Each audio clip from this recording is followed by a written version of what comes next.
Welcome to English Level 1 course for beginners. In this lesson, we will learn about present perfect tense. इस lesson में हम present perfect tense के बारे में पढ़ेंगे।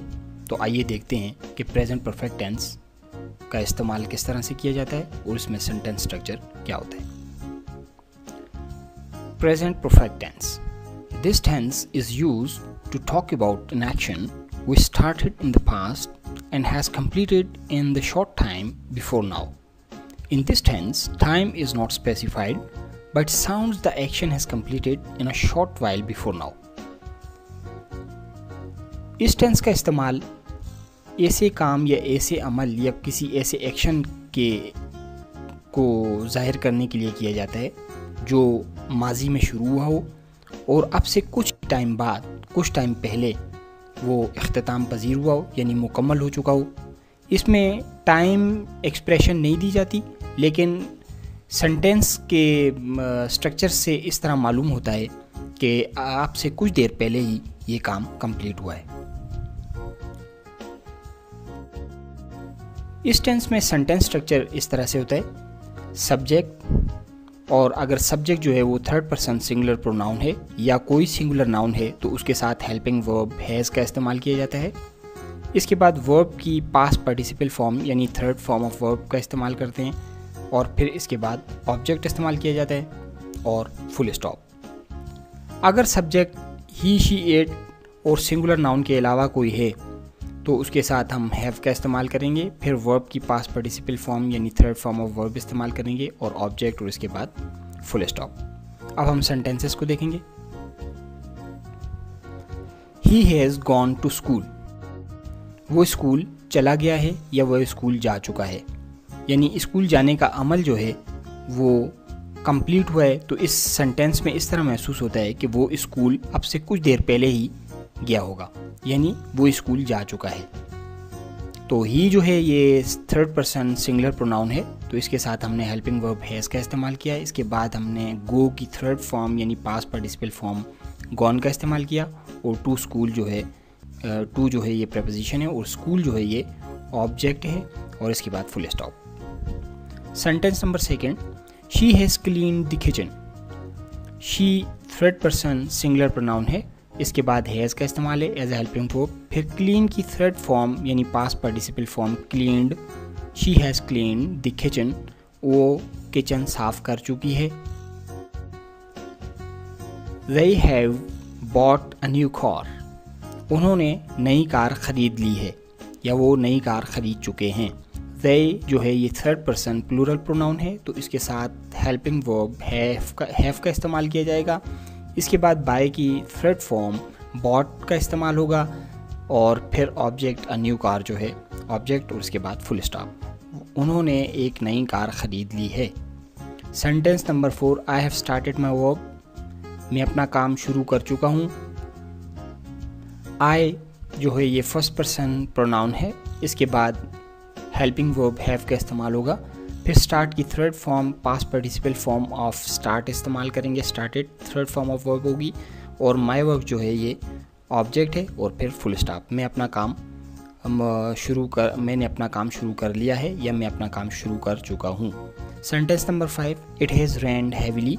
बहुत तेज़ बारिश हुई है या बहुत तेज़ बारिश हो चुकी है। इट के बाद जो है ये हैज़ का इस्तेमाल होगा, ये थर्ड पर्सन सिंगुलर प्रोनाउन है, इसके साथ हेल्पिंग वर्ब हैज़ का इस्तेमाल होता है। फिर रेन की third form past participle form rained का इस्तेमाल होता है और हैविली इस्तेमाल करते हैं। हैविली एडवर्ब है। आपने देखा है सेंटेंस स्ट्रक्चर में मैंने आपको बताया था कि मुख्तलिफ सेंटेंसेस होते हैं जिनमें बाद सेंटेंसेस में सब्जेक्ट, वर्ब और एडवर्ब पर मुश्तमिल होते हैं। तो ये सेंटेंस भी वैसे ही है, ये सब्जेक्ट, हेल्पिंग वर्ब, वर्ब और एडवर्ब पर मुश्तमिल है और उसके बाद फुल स्टॉप।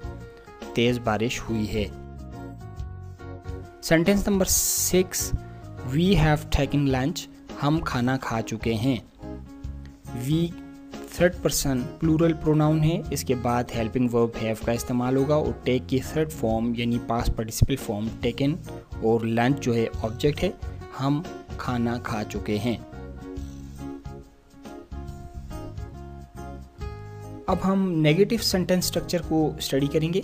प्रेजेंट परफेक्ट का नेगेटिव सेंटेंस स्ट्रक्चर इस तरह से है, सब्जेक्ट और अगर सब्जेक्ट जो है थर्ड पर्सन सिंगुलर प्रोनाउन या कोई सिंगुलर नाउन है तो इसके बाद हैज़ के साथ नॉट का इस्तेमाल किया जाएगा, यानी हैज़ नॉट, और इसकी कॉन्ट्रैक्शन फॉर्म जो होती है वो हैज़ंट होती है। इंशाल्लाह आइंदा जो लेवल 2 आएगा उसमें हम इसकी कॉन्ट्रैक्शन फॉर्म और मज़ीद इसकी मालूमात लेंगे, तो आप लेवल 2 को ज़रूर स्टडी कीजिएगा।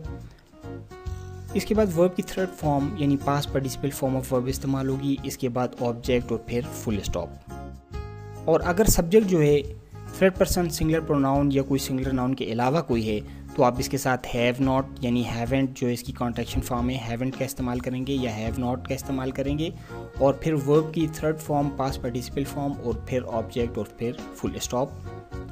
आइए अब सेंटेंसेस को देखते हैं। Sentence number 1, he has not gone to school, वो स्कूल नहीं गया है या वो स्कूल नहीं जा चुका है। तो ही के साथ थर्ड पर्सन सिंगुलर प्रोनाउन है तो हैज़ नॉट का इस्तेमाल किया। गॉन वर्ब की third form past participle form of go है, थर्ड फॉर्म ऑफ गो है तो gone to school, he hasn't gone to school, वो स्कूल नहीं गया है। Sentence second, she has not clean the kitchen, she has not, she के साथ has लगता है फिर नॉट का इस्तेमाल करेंगे। नेगेटिव सेंटेंस है कि उसने किचन की सफाई नहीं की है या वो किचन की सफाई नहीं कर चुकी है। Sentence 3, they have not bought a new car, उन्होंने नई कार नहीं ख़रीदी है या उन्होंने नई कार नहीं, वो नई कार नहीं ख़रीद चुके हैं। Sentence 4, I haven't started my work या I have not started my work, मैंने अपना काम नहीं शुरू किया है। It hasn't rained या it has not rained heavily, तेज़ बारिश नहीं हुई है। Sentence number 6, we have not taken lunch, हमने खाना नहीं खाया है, यानी हमने खाना नहीं खाया है। अब हम इसका इंट्रोगेटिव सेंटेंस स्ट्रक्चर देखेंगे कि प्रेजेंट परफेक्ट में इंट्रोगेटिव सवालिया जो है वो फ़िक्रे की साख्त किस तरह की होती है, किस तरह का स्ट्रक्चर होता है।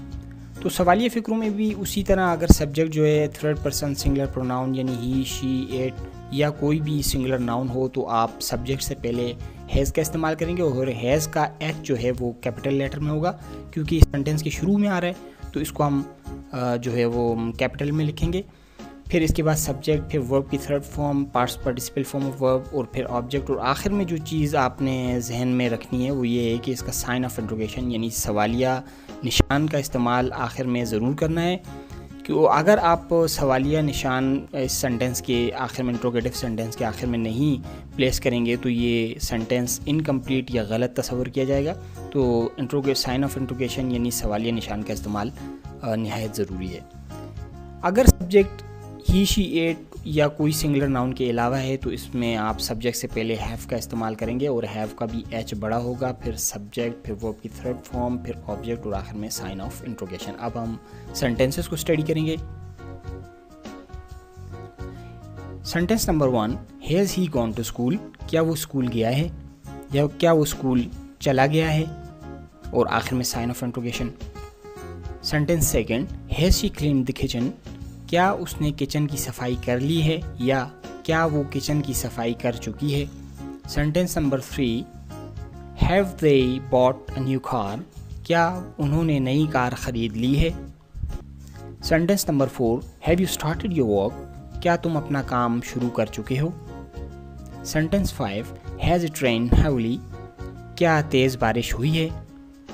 Sentence 6, have they taken lunch, क्या उन्होंने खाना खा लिया है या वो खाना खा चुके हैं। तो आज हमने इस प्रेजेंट परफेक्ट के बारे में पढ़ा है, तो इस वीडियो को आप दोबारा देखें ताकि आपको ये सबक अच्छी तरह समझ आ जाए। So thank you very much.